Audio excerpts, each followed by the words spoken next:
Chapter 46.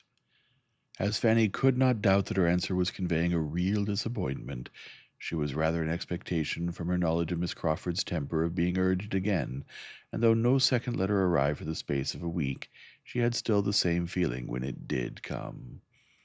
On receiving it, she could instantly decide on its containing little writing, and was persuaded of its having the air of a letter of haste and business. Its object was unquestionable, and 2 moments were enough to start the probability of its being merely to give her notice that they should be in Portsmouth that very day, and to throw her into all the agitation of doubting what she ought to do in such a case. If 2 moments, however, can surround with difficulties, a third can disperse them, and before she had opened the letter, the possibility of Mr. and Miss Crawford's having applied to her uncle and obtained his permission was giving her ease. This was the letter. A most scandalous, ill-natured rumor has just reached me, and I write, dear Fanny, to warn you against giving the least credit to it, should it spread into the country. Depend upon it that there is some mistake, and that a day or two will clear it up, at any rate. That Henry is blameless, and in spite of a moment's étourderie, thinks of nobody but you. Say not a word of it, hear nothing, surmise nothing, whisper nothing till I write again. I am sure it will all be hushed up, and nothing proved but Rushworth's folly. If they are gone, I would lay my life that they are only gone to Mansfield Park, and Julia with them. But why would not you let us come for you? I wish you may not repent it. Yours, etc. Fanny stood aghast. As no scandalous, ill-natured rumor had reached her, it was impossible for her to understand much of this strange letter. She could only perceive that it must relate to Wimpole Street and Mr. Crawford, and only conjecture that something very imprudent had just occurred in that quarter to draw the notice of the world, and to excite her jealousy and Miss Crawford's apprehension. If she heard it, Miss Crawford need not be alarmed for her. She was only sorry for the parties concerned, and for Mansfield, if the report should spread so far. But she hoped it might not. If the Rushworths were gone themselves to Mansfield, as was to be inferred from what Miss Crawford said, it was not likely that anything unpleasant should have preceded them, or at least should make any impression. As to Mr. Crawford, she hoped it might give him a knowledge of his own disposition, convince him that he was not capable of being steadily attached to any one woman in the world, and shame him from persisting any longer in addressing herself. It was very strange. She had begun to think he really loved her, and to fancy his affection for her something more than common, and his sister still said that he cared for nobody else. Yet there must have been some marked display of attentions to her cousin. There must have been some wrong indiscretion, since her correspondent was not of a sort to regard a slight one. Very uncomfortable she was, and must continue till she heard from Miss Crawford again. It was impossible to banish the letter from her thoughts, and she could not relieve herself by speaking of it to any human being. Miss Crawford need not have urged secretly with so much warmth. She might have trusted to her sense of what was due to her cousin. The next day came and brought no second letter. Fanny was disappointed. She could still think of little else all the morning, but when her father came back in the afternoon with the daily newspaper as usual, she was so far from expecting any elucidation through such a channel that the subject was for a moment out of her head. She was deep in other musing. The remembrance of her first evening in that room, of her father and his newspaper, came across her. No candle was now wanted. The sun was yet an hour and a half above the horizon. She felt that she had indeed been 3 months there, and the sun's rays falling strongly into the parlor, instead of cheering, made her still more melancholy, for sunshine appeared to her a totally different thing in a town and in the country. Here its power was only a glare, a stifling, sickly glare, serving but to bring forward stains and dirt that might otherwise have slept. There was neither health nor gaiety in sunshine in a town.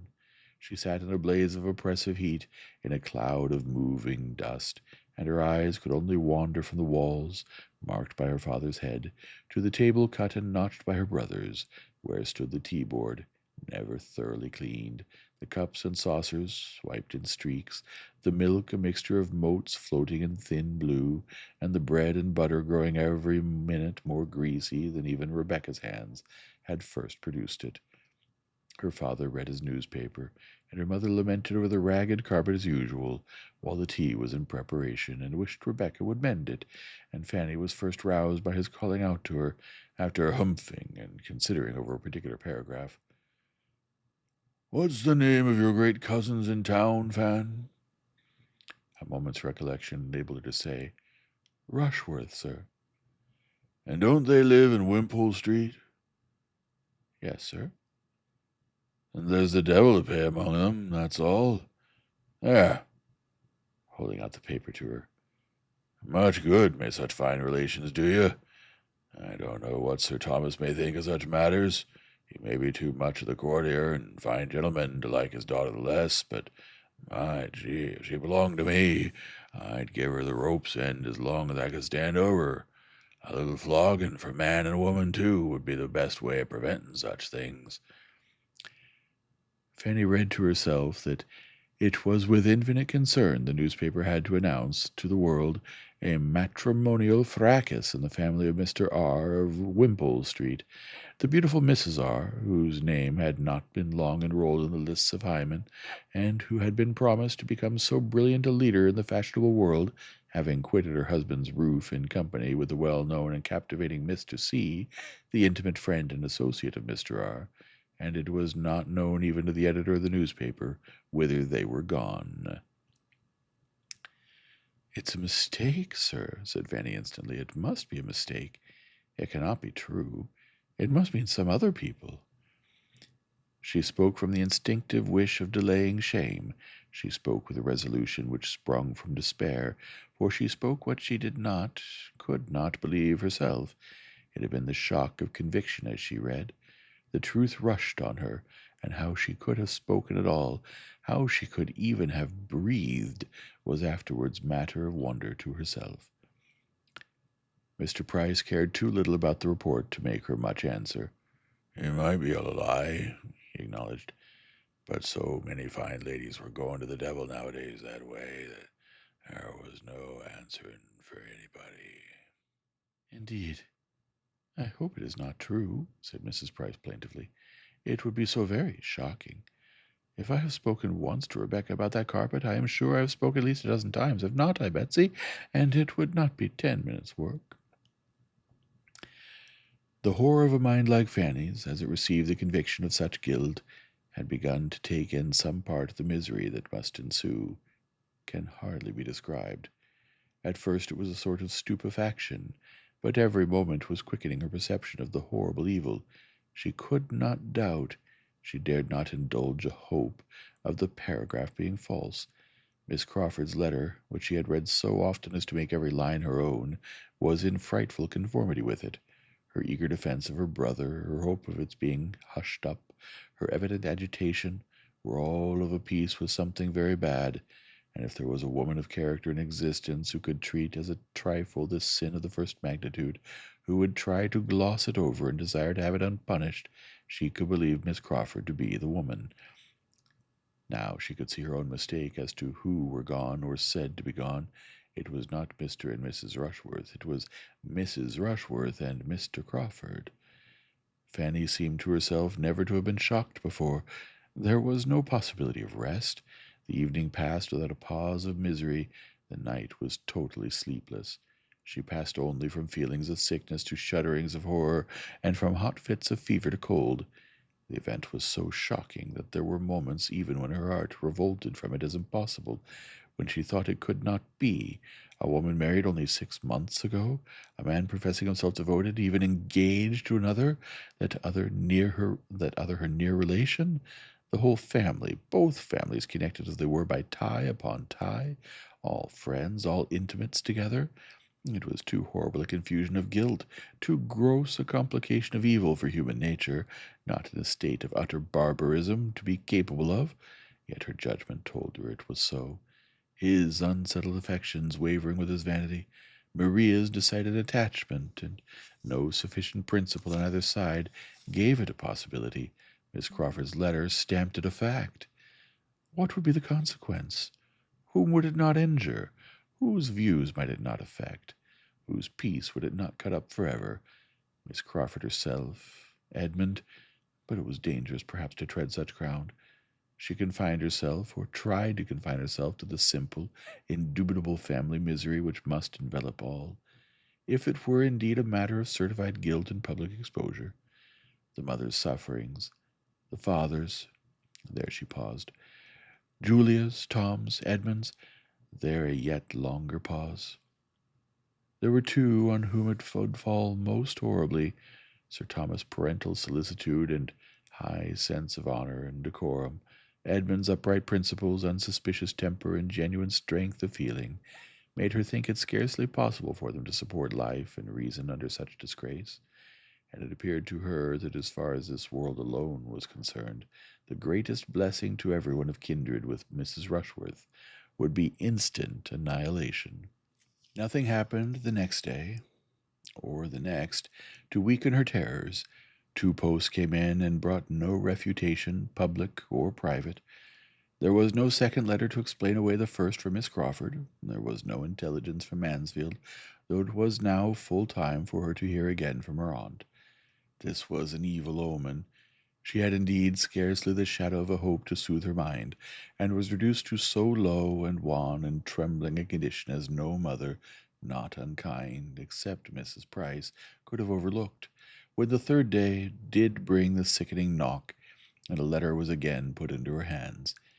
It bore the London postmark, and came from Edmund. Dear Fanny, you know our present wretchedness. May God support you under your share. We've been here 2 days, but there is nothing to be done. They cannot be traced. You may not have heard of the last blow, Julia's elopement. She has gone to Scotland with Yates. She left London a few hours before we entered it. At any other time this would have been felt dreadfully. Now it seems nothing, yet it is a heavy aggravation. My father is not overpowered, more cannot be hoped. He is still able to think and act, and I write by his desire to propose your returning home. He is anxious to get you there for my mother's sake. I shall be at Portsmouth the morning after you receive this, and hope to find you ready to set off for Mansfield. My father wishes you to invite Susan to go with you for a few months. Settle it as you like. Say what is proper. I am sure you will feel such an instance of his kindness at such a moment. Do justice to his meaning, however I may confuse it. You may imagine something of my present state. There is no end to the evil let loose upon us. You will see me nearly by the mail. Yours, etc. Never had Fanny more wanted a cordial. Never had she felt such a one as this letter contained. Tomorrow! To leave Portsmouth tomorrow! She felt she was in the greatest danger of being exquisitely happy, while so many were miserable. The evil which brought such good to her, she dreaded lest she should learn to be insensible of it. To be going so soon, sent for so kindly, sent for as a comfort, and with leave to take Susan, was altogether such a combination of blessings as set her heart in a glow, and for a time seemed to distance every pain, and make her incapable of suitably sharing the distress, even of those whose distress she thought of most. Julia's elopement could affect her comparatively but little. She was amazed and shocked, but it could not occupy her, could not dwell in her mind.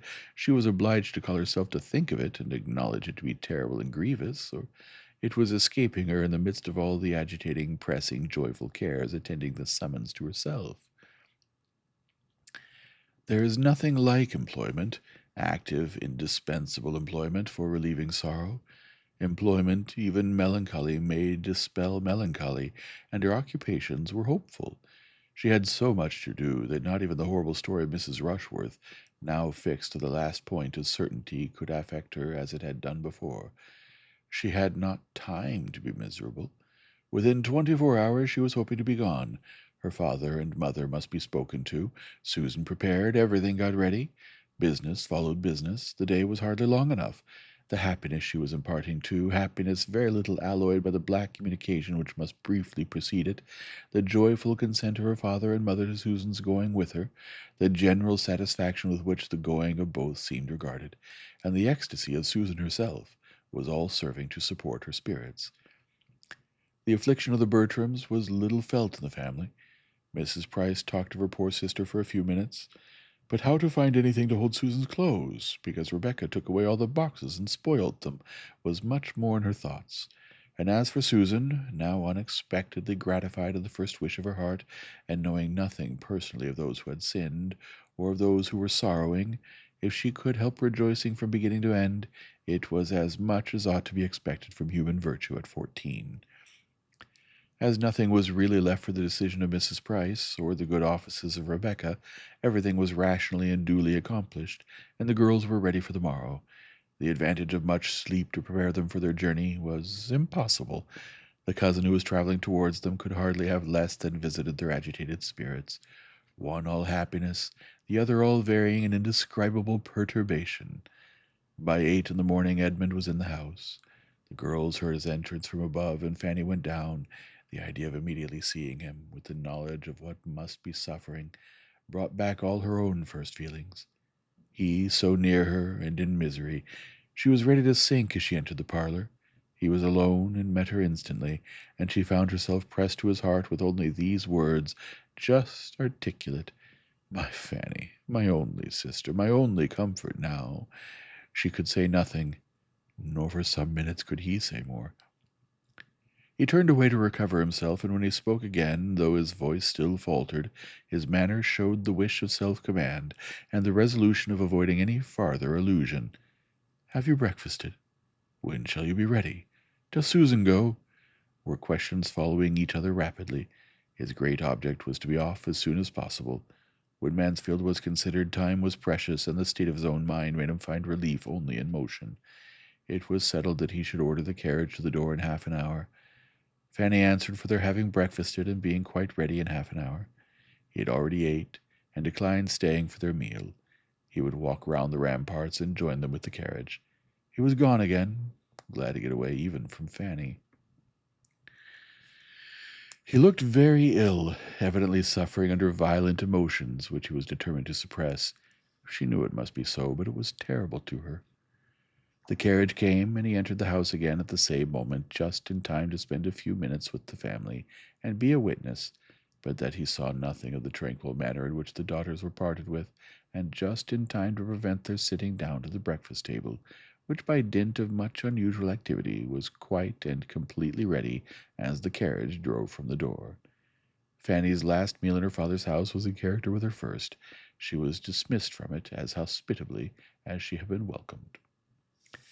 How her heart swelled with joy and gratitude as she passed the barriers of Portsmouth, and how Susan's face wore its broadest smiles, may be easily conceived. Sitting forwards, however, and screened by her bonnet, those smiles were unseen. The journey was likely to be a silent one. Edmund's deep sighs often reached Fanny. Had he been alone with her, his heart must have opened in spite of every resolution, but Susan's presence drove him quite into himself, and his attempts to talk on indifferent subjects could never be long supported. Fanny watched him with never-failing solicitude, and sometimes, catching his eye, revived an affectionate smile, which comforted her. But the first day's journey passed without her hearing a word from him on the subjects that were weighing him down. The next morning produced a little more.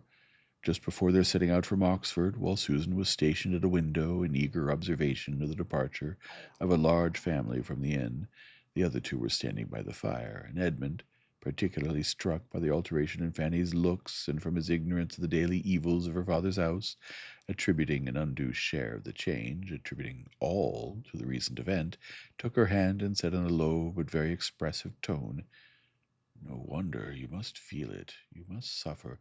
How a man who had once loved could desert you. But your regard was new compared with... Fanny, think of me."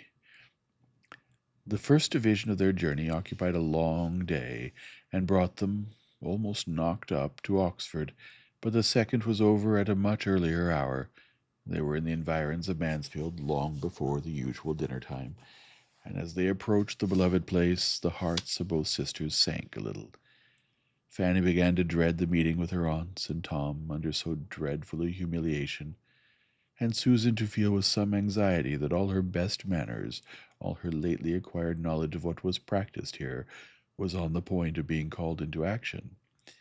Visions of good and ill breeding, of old vulgarisms and new gentilities were before her, and she was meditating much upon silver forks, napkins, and finger glasses. Fanny had been everywhere awake to the difference of the country since February, but when they entered the park her perceptions and her pleasures were of the keenest sort. It was 3 months, full 3 months, since her quitting it, and the change was from winter to summer. Her eye fell everywhere on lawns and plantations of the freshest green, and the trees, though not fully clothed, were in that delightful state when farther beauty is known to be at hand, and when, while much is actually given to the sight, more yet remains for the imagination. Her enjoyment, however, was for herself alone. Edmund could not share it. She looked at him, but he was leaning back, sunk in a deeper gloom than ever, and with his eyes closed, as if the view of cheerfulness oppressed him, and the lovely scenes of home must be shut out.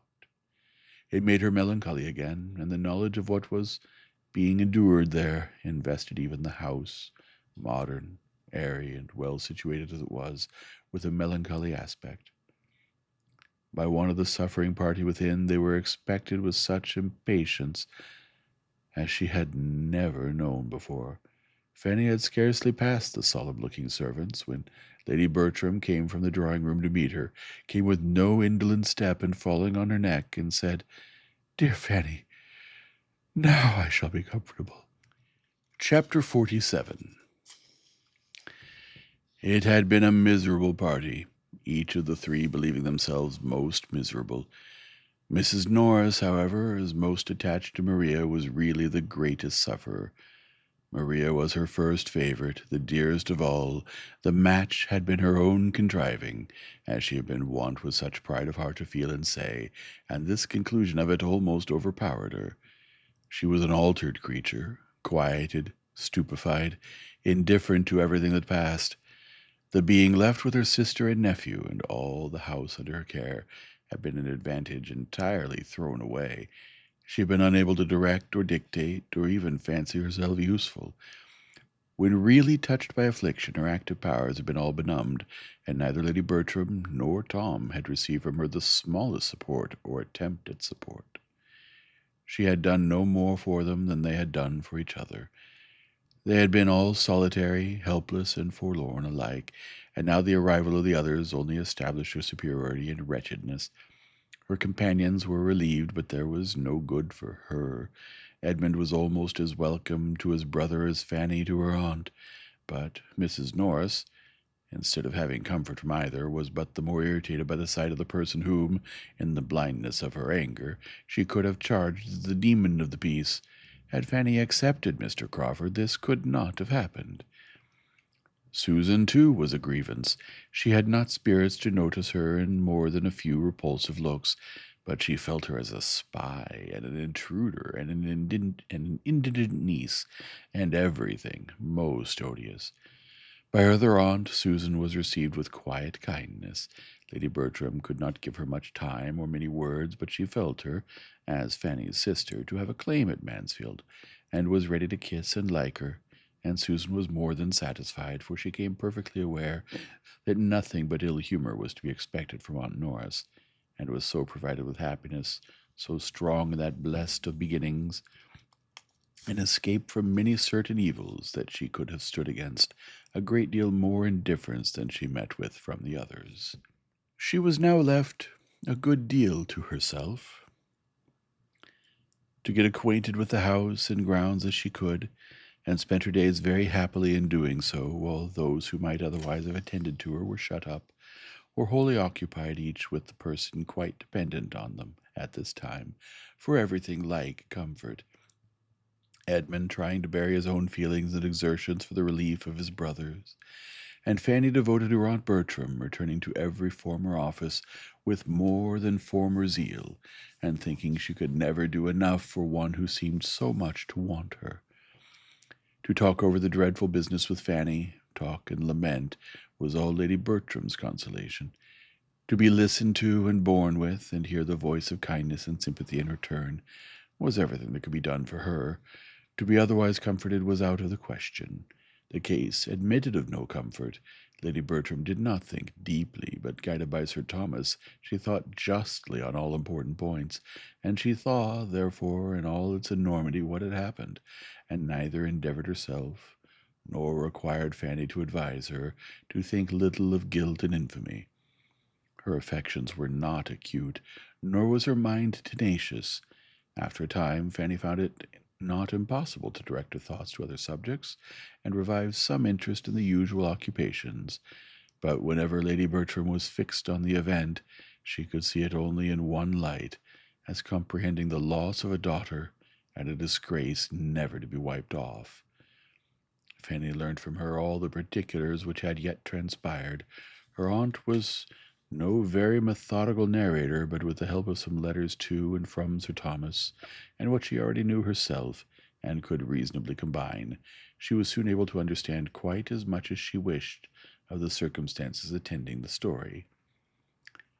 Mrs. Rushworth had gone, for the Easter holidays, to Twickenham, with a family whom she had just grown intimate with, a family of lively, agreeable manners, and probably of morals and discretion to suit, for to their house Mr. Crawford had constant access at all times. His having been in the same neighbourhood Fanny already knew.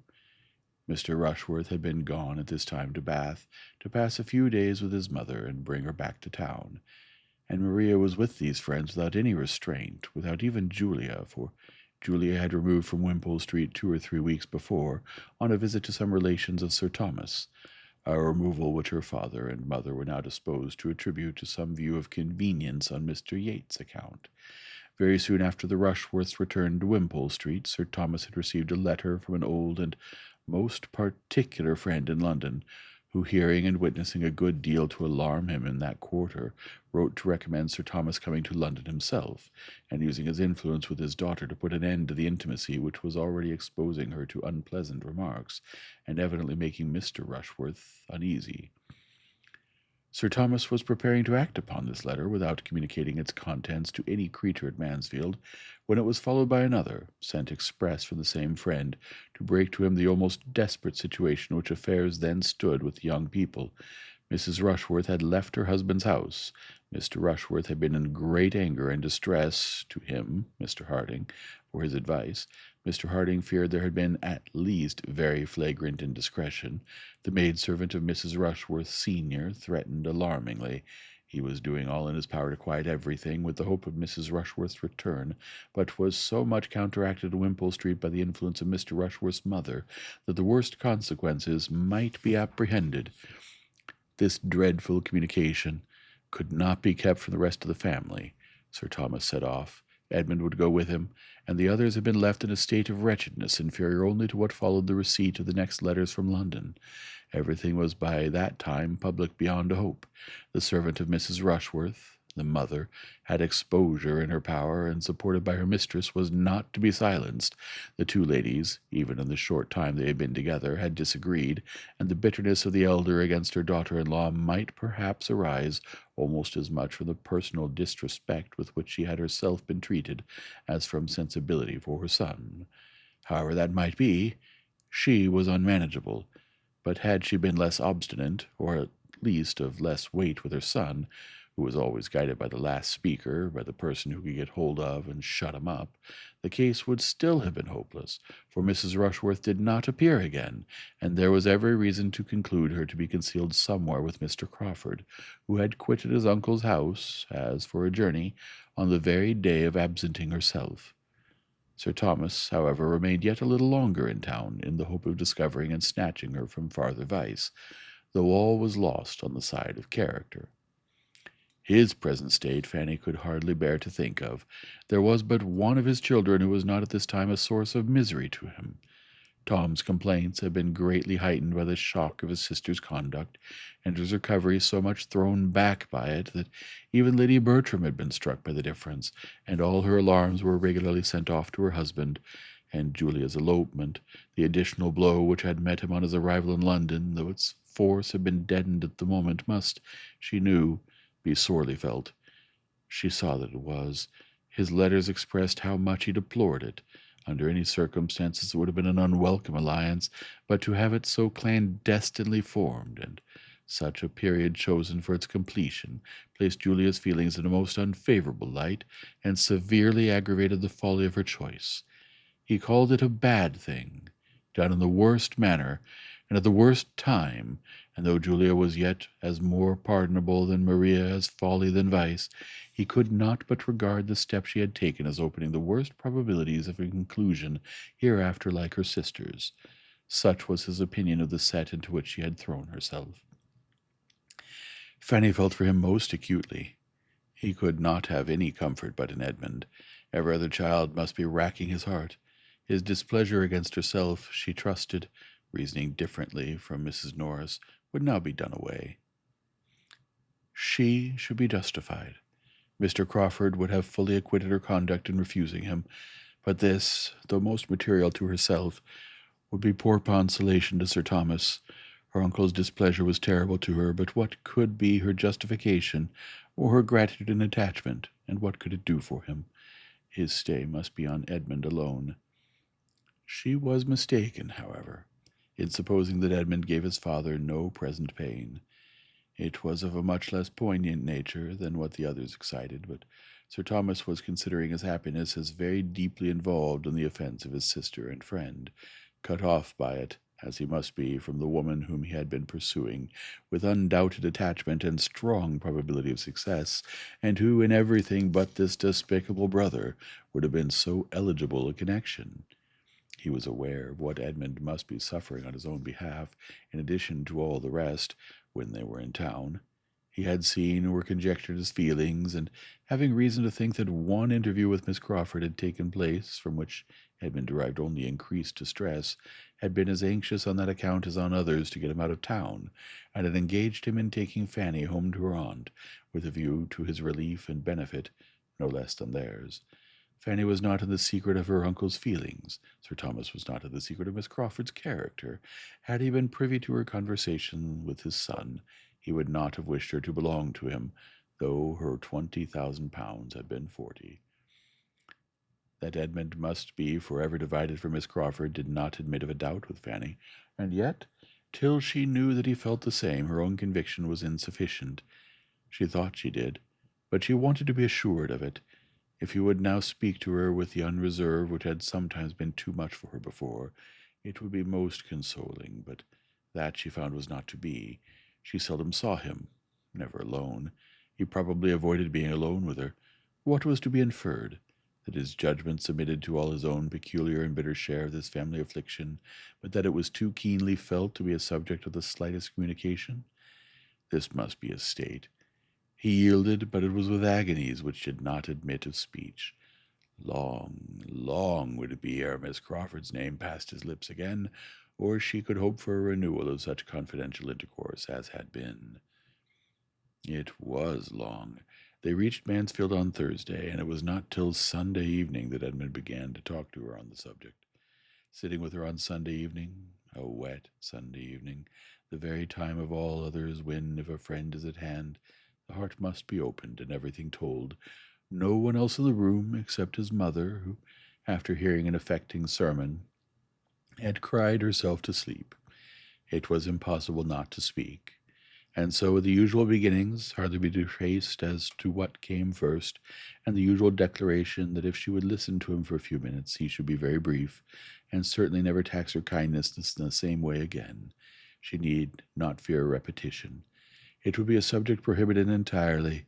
He entered upon the luxury of relating circumstances and sensations of the first interest to himself, to one of whose affectionate sympathy he was quite convinced. How Fanny listened!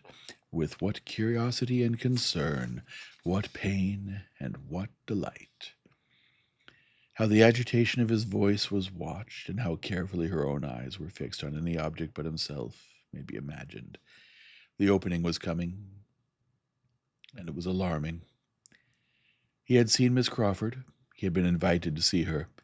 He had received a note from Lady Stornoway to beg him to call, and regarding it as what was meant to be the last interview of friendship, and investing her with all the feelings of shame and wretchedness which Crawford's sister ought to have known, he had gone to her in such a state of mind so softened, so devoted, as made it for a few moments impossible to Fanny's fears that it should be the last.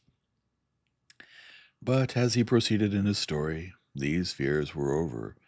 She had met him, he said, with a serious, certainly a serious, even an agitated air, but before he had been able to speak one intelligible sentence, she had introduced the subject in a manner which he owned had shocked him. "I heard you were in town," said she. "I wanted to see you. Let us talk over this sad business. What can equal the folly of our two relations?" I could not answer, but I believe my looks spoke. She felt reproved. Sometimes how quick to feel. With a graver look and voice, she then added, "I do not mean to defend Henry at her sister's expense." So she began. But how she went on, Fanny, is not fit, is hardly fit to be repeated to you. I cannot recall all her words. I would not dwell upon them if I could. Their substance was great anger at the folly of each. She reprobated her brother's folly in being drawn on by a woman whom he had never cared for, to do what must lose him the woman he adored, but still more the folly of poor Maria in sacrificing such a situation, plunging into such difficulties under the idea of being really loved by a man who had long ago made his indifference clear. Guess what I must have felt to hear the woman whom, no harsher name than folly given, so voluntarily, so freely, so coolly to canvass it, no reluctance, no horror, no feminine, shall I say, no modest loathings. This is what the world does. For where, Fanny, shall we find a woman whom nature had so richly endowed, spoiled, spoiled? After a little reflection, he went on with a sort of desperate calmness. "I will tell you everything, and then have done forever. She saw it only as folly, and that folly stamped only by exposure. The want of common discretion, of caution, his going down to Richmond for the whole time of her being at Twickenham, her putting herself in the power of a servant. It was the detection. In short, oh, Fanny, it was the detection, not the offence, which he reprobated. It was the imprudence which had brought things to extremity, and obliged her brother to give up every dearer plan in order to fly with her." He stopped. "And what," said Fanny, believing herself required to speak, "what could you say?" "Nothing. Nothing to be understood. I was like a man stunned. She went on, began to talk of you, yes, then she began to talk of you, regretting as well she might the loss of such a... And then she spoke very rationally. "But she has always done justice to you. He has thrown away," said she, "such a woman as he will never see again. She would have fixed him. She would have made him happy forever. My dearest Fanny, I am giving you, I hope, more pleasure than pain by this retrospect of what might have been, but what never can be now. You do not wish me to be silent? If you do, give me but a look, a word, and I have done." No look or word was given. "Thank God," said he. "We were all disposed to wonder, but it seems to have been the merciful appointment of Providence that the heart which knew no guile should not suffer. She spoke of you with high praise and warm affection, yet even here there was alloy, a dash of evil, for in the midst of it she could exclaim, 'Why would she not have him? It is all her fault, simple girl. I shall never forgive her. Had she accepted him as she ought, they might now have been on the point of marriage, and Henry would have been too happy and too busy to want any other object. He would have taken no pains to be on terms with Mrs. Rushworth again. It would have all ended in a regular standing flirtation, in yearly meetings at Southerton and Everingham. Could you have believed it possible? But the charm is broken. My eyes are opened."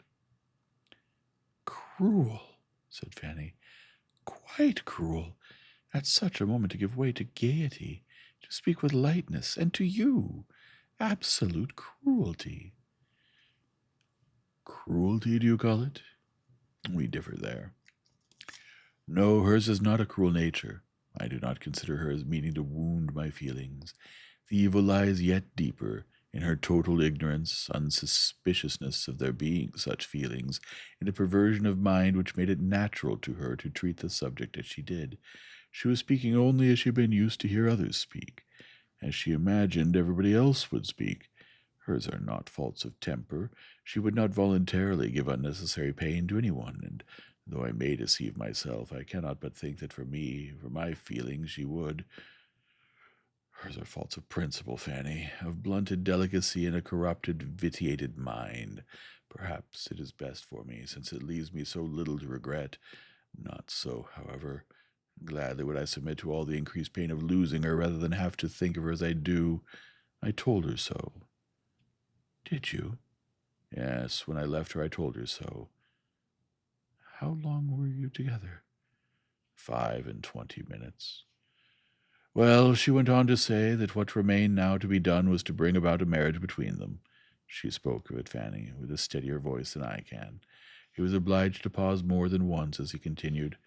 We must persuade Henry to marry her, said she, and what with honor and the certainty of having shut himself out for ever from Fanny, I do not despair of it.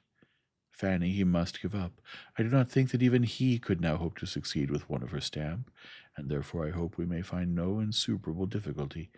My influence, which is not small, shall all go that way, and when once married and properly supported by her own family, people of respectability as they are, she may recover her footing in society to a certain degree. In some circles, we know, she would never be admitted, but with good dinners and large parties, there will always be those who will be glad of her acquaintance, and there is undoubtedly more liberality and candor on those points than formerly. What I advise is that your father be quiet. Do not let him injure his own cause by interference. Persuade him to let things take their course. If by any officious exertions of his she is induced to leave Henry's protection, there will be much less chance of his marrying her than if she remain with him. I know how he is likely to be influenced.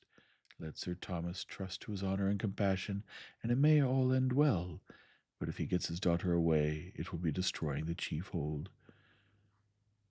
After repeating this, Edmund was so much affected that Fanny, watching him with silent but most tender concern, was almost sorry that the subject had been entered on at all. It was long before he could speak again. At last, now, Fanny, said he, I shall have done. I have told you the substance of all that she said.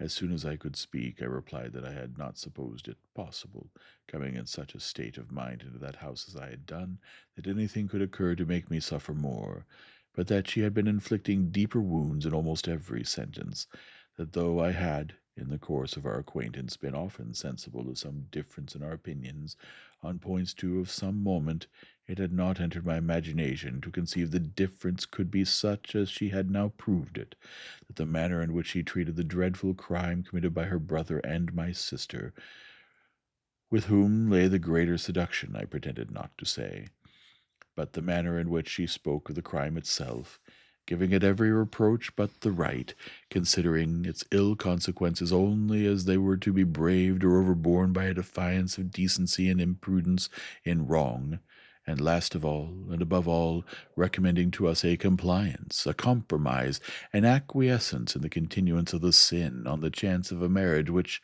thinking as I now thought of her brother, should rather be prevented than sought.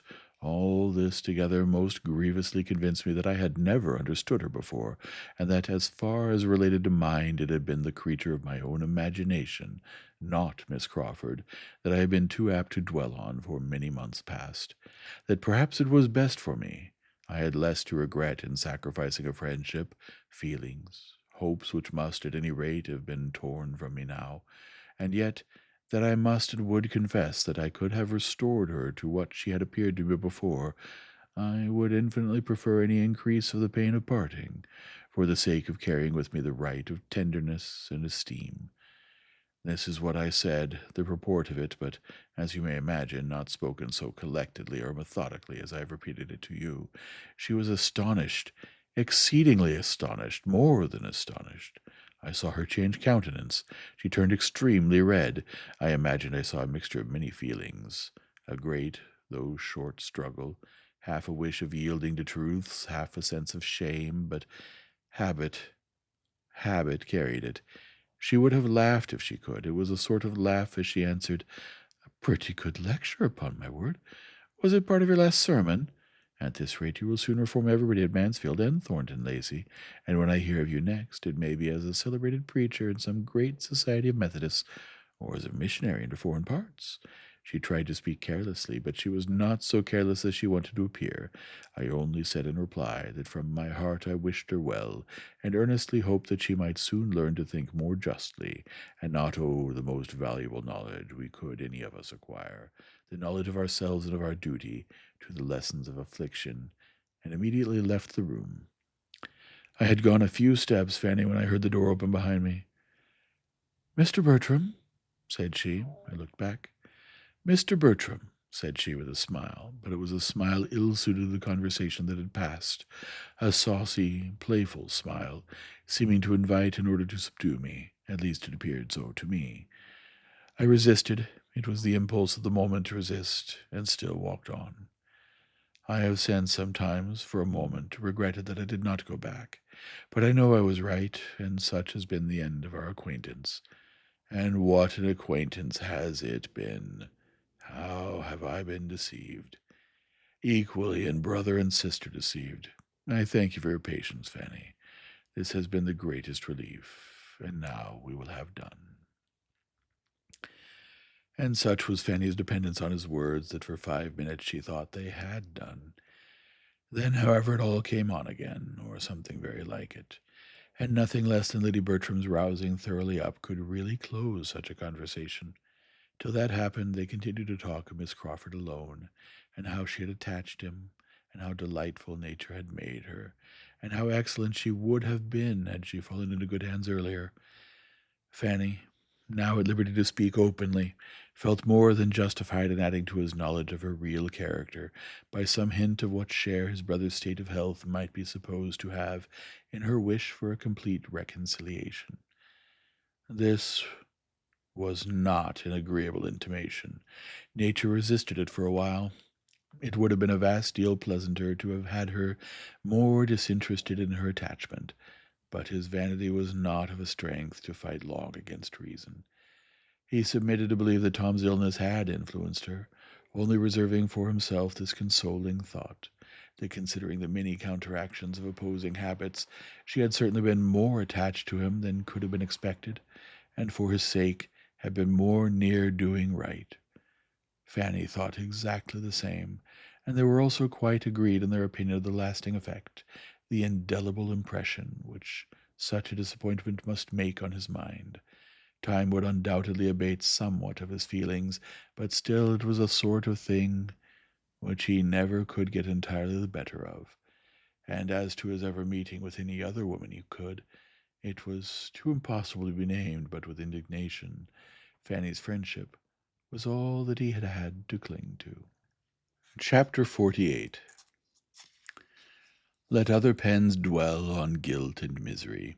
I quit such odious objects as soon as I can, impatient to restore everybody, not greatly in fault themselves, to tolerable comfort, and to have done with all the rest.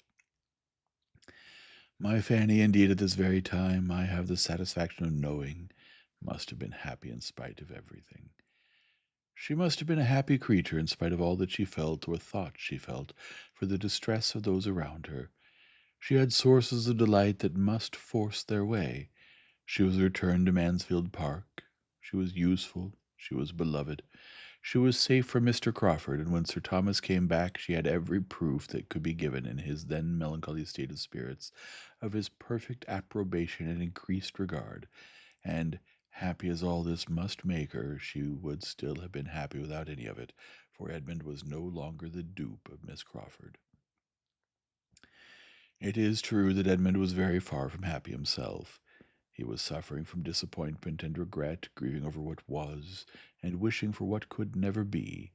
She knew it was so, and was sorry, but it was with a sorrow so founded on satisfaction, so tending to ease, and so much in harmony with every dearest sensation, that there are few who might not have been glad to exchange their greatest gaiety for it.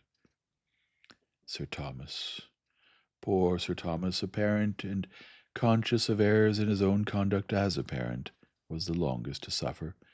He felt that he ought not to have allowed the marriage, that his daughter's sentiments had been sufficiently known to him to render him culpable in authorizing it, that in so doing he had sacrificed the right to the expedient, and been governed by motives of selfishness and worldly wisdom.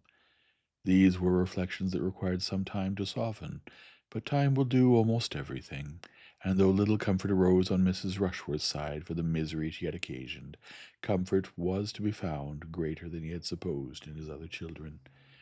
Julia's match became a less desperate business than he had considered it at first. She was humble, and wishing to be forgiven, and Mr. Yates, desirous of being really received into the family, was disposed to look up to him and be guided. He was not very solid, but there was a hope of his becoming less trifling, of his being at least tolerably domestic and quiet, and at any rate there was comfort in finding his estate rather more and his debts much less than he had feared, and in being consulted and treated as the friend best worth attending to. There was also comfort in Tom, who gradually regained his health, without regaining the thoughtlessness and selfishness of his previous habits. He was the better forever for his illness. He had suffered, and he had learned to think, two advantages that he had never known before, and the self-reproach arising from the deplorable event in Wimpole Street, to which he felt himself accessory by all the dangerous intimacy of his unjustifiable theatre, made an impression on his mind which, at the age of 26, with no want of sense or good companions, was durable in its happy effects. He became what he ought to be, useful to his father, steady and quiet, and not living merely for himself. Here was comfort indeed, and quite as soon as Sir Thomas could place dependence on such sources of good, Edmund was contributing to his father's ease by improvement in the only point in which he had given him pain before, improvement in his spirits. After wandering about and sitting under trees with Fanny all the summer evenings, he had so well talked his mind into submission as to be very tolerably cheerful again. These were the circumstances and the hopes which gradually brought their alleviation to Sir Thomas, deadening his sense of what was lost, and in part reconciling him to himself, though the anguish arising from the conviction of his own errors and the education of his daughters was never to be entirely done away. Too late he became aware how unfavorable to the character of any young people must be the totally opposite treatment which Maria and Julia had been always experiencing at home, where the excessive indulgence and flattery of their aunt had been continually contrasted with his own severity. He saw how ill he had judged in expecting to counteract what was wrong in Mrs. Norris by its reverse in himself, clearly saw that he had but increased the evil by teaching them to repress their spirits in his presence, so as to make their real disposition unknown to him, and sending them for all their indulgences to a person who had been able to attach them only by the blindness of her affection and the excess of her praise. Here had been grievous mismanagement, but, bad as it was, he gradually grew to feel that it had not been the most direful mistake in his plan of education. Something must have been wanting within, or time would have worn away much of its ill effect. He feared that principle, active principle, had been wanting, that they had never been properly taught to govern their inclinations and tempers by that sense of duty which can alone suffice. They had been instructed theoretically in their religion, but never required to bring it into daily practice, to be distinguished for elegance and accomplishments. The authorized object of their youth could have had no useful influence that way, no moral effect on the mind. He had meant them to be good, but his cares had been directed to the understanding and manners, not the disposition, and of the necessity of self-denial and humility he feared they had never heard from any lips that could profit from. Bitterly did he deplore a deficiency which now he could scarcely comprehend to have been possible. Wretchedly did he feel that with all the cost and care of an anxious and expensive education, he had brought up his daughters without their understanding their first duties, or as being acquainted with their character and temper. The high spirit and strong passions of Mr. Rushworth, especially, were made known to him only in their sad result. She was not to be prevailed on to leave Mr. Crawford. She hoped to marry him, and they continued together till she was obliged to be convinced that such hope was vain, and till the disappointment and wretchedness arising from the conviction rendered her temper so bad, and her feelings for him so like hatred, as to make them for a while each other's punishment, and then induce a voluntary separation. She had lived with him to be reproached to the ruin of all his happiness in Fanny, and carried away no better consolation in leaving him than that she had divided them. What can exceed the misery of such a mind in such a situation? Mr. Rushworth had no difficulty in procuring a divorce, and so ended a marriage contracted under such circumstances as to make any better end the effect of good luck not be reckoned on. She had despised him and loved another, and he had been very much aware that it was so. The indignities of stupidity and the disappointments of selfish passion can excite little pity. His punishment followed his conduct, as did a deeper punishment the deeper guilt of his wife. He was released from the engagement to be mortified and unhappy, till some other pretty girl could attract him into matrimony again, and he might set forward on a second, and it is to be hoped more prosperous trial of the state. If duped, to be duped at least with good humour and good luck, while she must withdraw with infinitely stronger feelings to her retirement and reproach, which could allow no second spring of hope or character. Where she could be placed became a subject of most melancholy and momentous consultation. Mrs. Norris, whose attachment seemed to augment with the demerits of her niece, would have had her received at home and countenanced by them all. Sir Thomas would not hear of it, and Mrs. Norris' anger against Fanny was so much the greater from considering her residence there as the motive. She persisted in placing his scruples to her account, though Sir Thomas very solemnly assured her that, had there been no young woman in question, had there been no young person of either sex belonging to him, to be endangered by the society or hurt by the character of Mrs. Rushworth, he would never have offered so great an insult to the neighborhood as to be expecting it to notice her. As a daughter, he hoped a penitent one, she should be protected by him, and secured in every comfort, and supported by every encouragement to do right, which their relative situations admitted. But farther than that he could not go. Maria had destroyed her own character, and he would not, by a vain attempt to restore what never could be restored, by affording his sanction to vice, or in seeking to lessen its disgrace, be anywise accessory to introducing such misery in another man's family as he had known himself. It ended in Mrs. Norris resolving to quit Mansfield and devote herself to her unfortunate Maria, and in an establishment being formed for them in another country, remote and private, where, shut up together with little society, on one side no affection, on the other no judgment, it may be reasonably supposed that their tempers became their mutual punishment. Mrs. Norris' removal from Mansfield was the great supplementary comfort of Sir Thomas' life.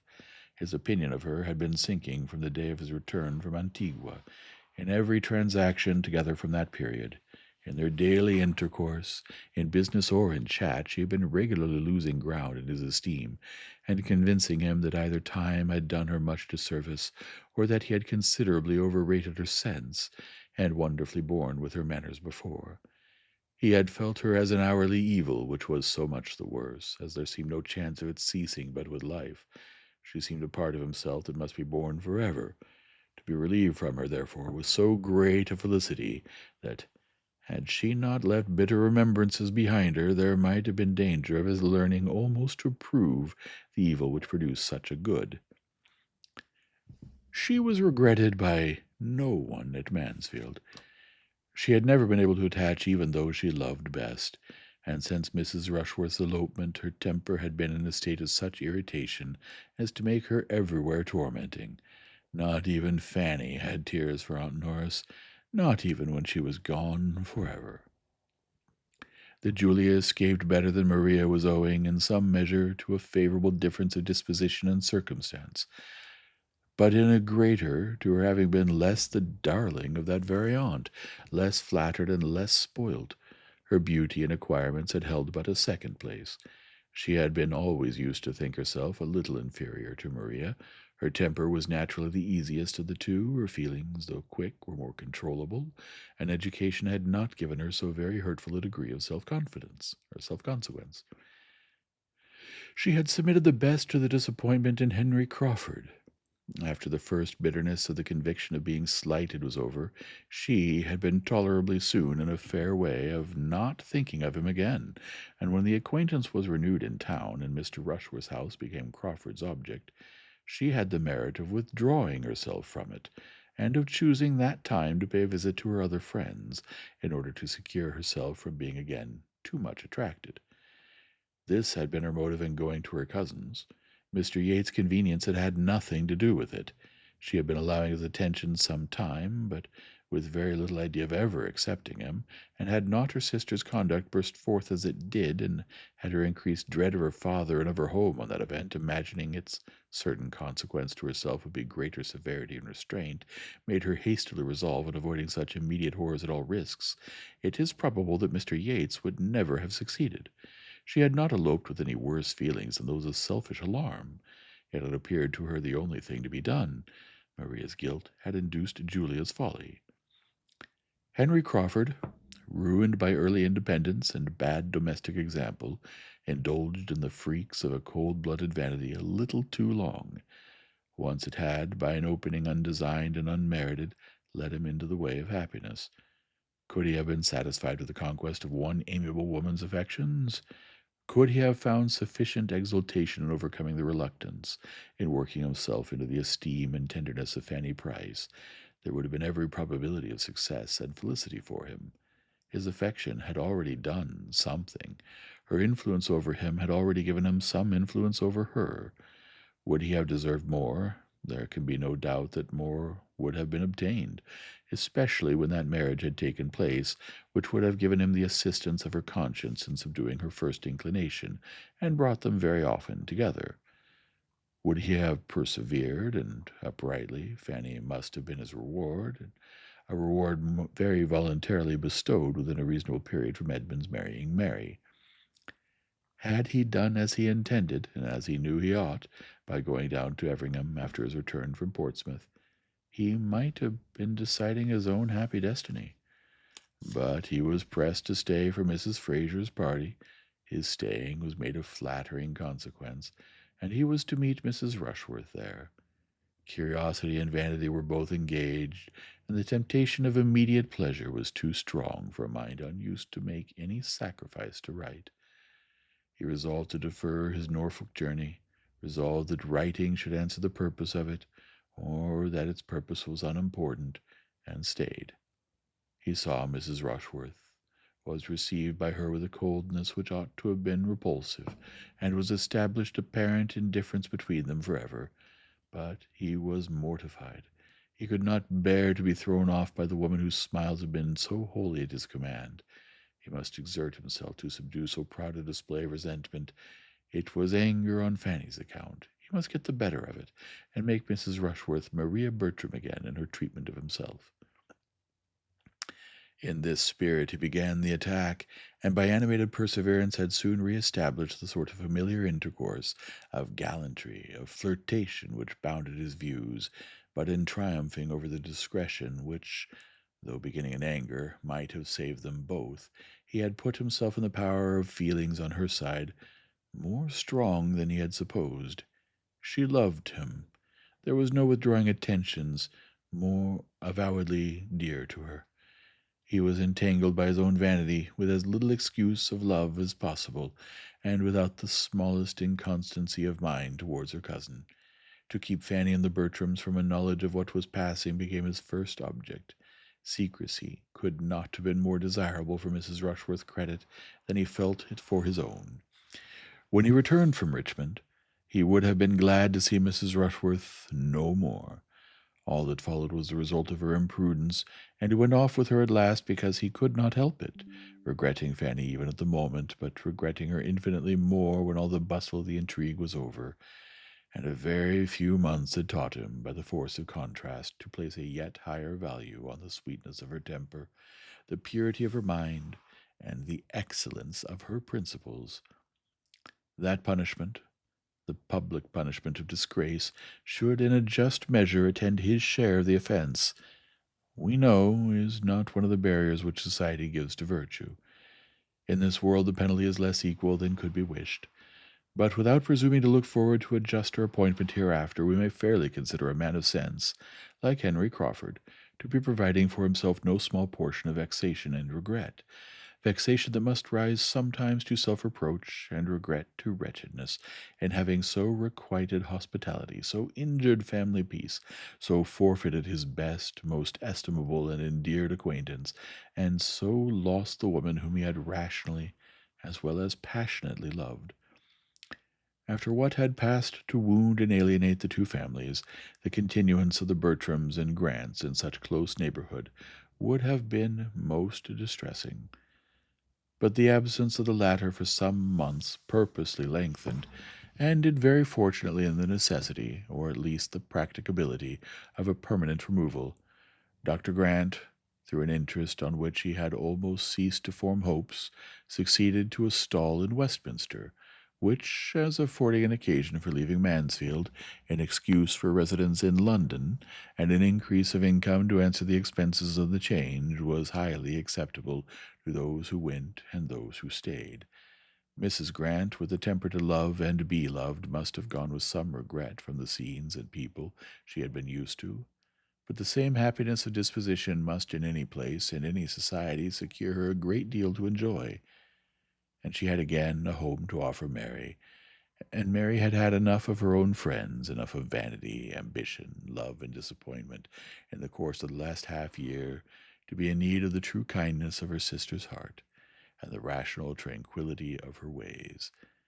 They lived together, and when Dr. Grant had brought on apoplexy and death by 3 great institutionary dinners in 1 week, they still lived together, for Mary, though perfectly resolved against ever attaching herself to a younger brother again, was long in finding among the dashing representatives or idle heir apparents who were at the command of her beauty and her £20,000 any one who could satisfy the better taste she had acquired at Mansfield, whose character and manners could authorize a hope of the domestic happiness she had there learned to estimate, or put Edmund Bertram sufficiently out of her head. Edmund had greatly the advantage of her in this respect. He had not to wait and wish with vacant affections for an object worthy to succeed her in them. Scarcely had he done regretting Mr. Mary Crawford, and observing to Fanny how impossible it was that he should ever meet with such another woman, before it began to strike him whether a very different kind of woman might not do just as well, or a great deal better, whether Fanny herself were not growing as dear, as important to him in all her smiles and all her ways, as Mary Crawford had ever been, and whether it might not be possible, a hopeful undertaking to persuade her that her warm and sisterly regard for him would be foundation enough for wedded love. I purposely abstain from dates on this occasion, that everyone may be at liberty to fix their own, aware that the cure of unconquerable passions and the transfer of unchanging attachments must vary much as to time in different people. I only entreat everybody to believe that exactly at the time when it was quite natural that it should be so, and not a week earlier, Edmund did cease to care about Miss Crawford, and became as anxious to marry Fanny as Fanny herself could desire. With such a regard for her, indeed, as his had been long, a regard founded on the most endearing claims of innocence and helplessness, and completed by every recommendation of growing worth, what could be more natural than the change? Loving, guiding, protecting her, as he had been doing ever since her being 10 years old, her mind in so great a desire formed by his care, and her comfort depending on his kindness, an object to him of such close and peculiar interest, dearer by all his own importance with her than any one else at Mansfield. What was there now to add, but that he should learn to prefer soft light eyes to sparkling dark ones, and being always with her, and always talking confidentially, and his feelings exactly in that favorable state which a recent disappointment gives, those soft light eyes could not be very long in obtaining the preeminence. Having once sent out, and felt that he had done so on this road to happiness, there was nothing on the side of prudence to stop him or to make his progress slow. No doubts of her deserving, no fears of opposition of taste, no need of drawing new hopes of happiness from dissimilarity of temper. Her mind, disposition, opinions, and habits wanted no half concealment, no self deception on the present, no reliance on future improvement.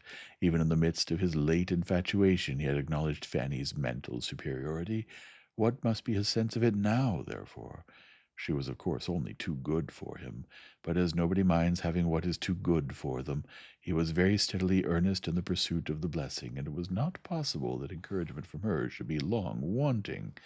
Timid, anxious, doubting as she was, it was still impossible that such tenderness as hers should not, at times, hold out the strongest hope of success, though it remained for a later period to tell him the whole delightful and astonishing truth. His happiness in knowing himself to have been so long the beloved of such a heart must have been great enough to warrant any strength of language in which he could clothe it to her or to himself. It must have been a delightful happiness. But there was happiness elsewhere which no description can reach. Let no one presume to give the feelings of a young woman on receiving the assurance of that affection of which she has scarcely allowed herself to entertain a hope. Their own inclinations ascertained, there were no difficulties behind, no drawback of poverty or parent. It was a match which Sir Thomas' wishes had even forestalled. Sick of ambitious and mercenary connections, prizing more and more the sterling good of principle and temper, and chiefly anxious to bind by the strongest securities all that remained to him of domestic felicity, he had pondered with genuine satisfaction on more than possibility of the two young friends finding their natural consolation in each other for all that had occurred of disappointment to either, and the joyful consent which met Edmund's application, the high sense of having realized a great acquisition in the promise of Fanny for a daughter, formed just such a contrast with his early opinion on the subject when the poor little girl's coming had been first agitated, as time is forever producing between the plans and decisions of mortals, for their own instruction and their neighbors' entertainment. Fanny was indeed the daughter that he wanted. His charitable kindness had been rearing a prime comfort for himself. His liberality had a rich repayment, and the general goodness of his intentions by her deserved it. He might have made her childhood happier, but it had been an error of judgment only which had given him the appearance of harshness, and deprived him of her early love. And now, on really knowing each other, their mutual attachment became very strong. After settling her at Thornton Lacey with every kind attention to her comfort, the object of almost every day was to see her there, or to get her away from it.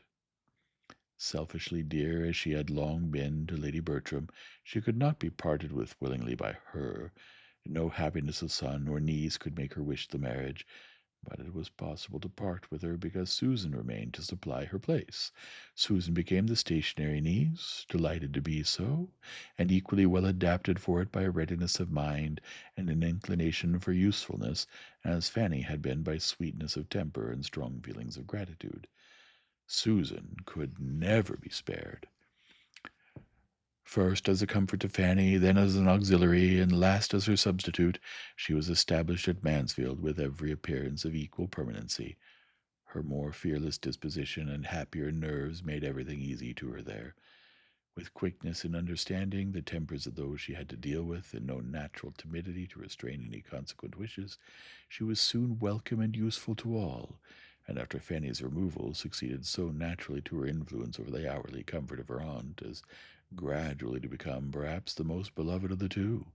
In her usefulness, in Fanny's excellence, in William's continued good conduct and rising fame, and in the general well-doing and success of the other members of the family, all assisting to advance each other and doing credit to his countenance and aid, Sir Thomas saw repeated, and forever repeated, reason to rejoice in what he had done for them all, and acknowledge the advantages of early hardship and discipline, and the consciousness of being born to struggle and endure. With so much true merit and true love, and no want of fortune and friends, the happiness of the married cousins must appear as secure as earthly happiness can be. Equally formed for domestic life and attached to country pleasures, their home was the home of affection and comfort, and to complete the picture of good, the acquisition of Mansfield living by the death of Dr. Grant occurred just after they had been married long enough to begin to want an increase of income, and feel their distance from the paternal abode an inconvenience. On that evening they removed to Mansfield, and the parsonage there, which, under each of its two former owners, Fanny had never been able to approach but with some painful sensation of restraint or alarm, soon grew as dear to her heart and as thoroughly perfect in her eyes as everything else within the view and patronage of Mansfield Park had long been. The end of Jane Austen's Mansfield Park.